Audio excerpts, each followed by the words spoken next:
Nako mga ka-idol, yung mga astronaut anong ginagawa dito? Dito na sila namumuhay. Kaya pala hindi na sila bumalik sa mundo. Doon na pala sila nakatira sa ibang planeta. Tapos may alaga pa silang hayop dito. Tingnan mo, may gulay pa sila Matataba pa yung pitsay nila Kamatis sobrang laki. Nako, ang galing nila mga ka-idol, pati yung sibuyas, nagtanim din sila. Kumpleto rekado lahat ang pamumuhay nila doon Kaya pala, wala na silang ganang-ganang bumalik sa Earth. Tingnan mo naman, masarap pala ang pamumuhay nila doon. Kung napapansin mo dito mga ka-idol, sobrang laki yung mga gulay nila Pitsay sobrang laki. Nako, kahit 10 tao pa kumakain yan, hindi talaga maubos. Mayroon pa silang sasakyan doon Nag-harvest na sila ng ng prutas nila. Kakaiba yung prutas nila doon mga ka-idol Ang galing Talagang masaya pala sila doon. Ang laki pala yung eroplano nila mga ka-idol Ang tindi.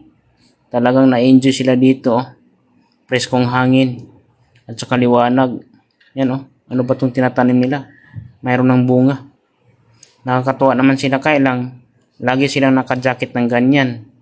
Kasi kung hindi sila naka-jacket, ay nako, lulutang talaga sila. Kaya pala maraming nangarap na magiging astronaut. Masarap pala ang buhay doon Nag-ihaw-ihaw pa sila Halak ka, makaligo pa rin sila dito kasi meron silang swimming pool. Tapos may palayan pa sila Nag-farm talaga sila. Nako, mas lalo na silang hindi uwi niyan. Laka, malapit sila sa buwan mga ka-idol. Ang tindi, ang daming watermelon Ay ito pa ang maganda, nag-alaga din silang hayop nakita mo yan ka-idol? Mayroong baka, karnero, may aso pa, manok. Nako, hindi talaga sila doon, mag-uwian papunta dito. Talagang doon na talaga titira sila. Kasi may ulam talaga sila nako, may baboy pa, ang tindi.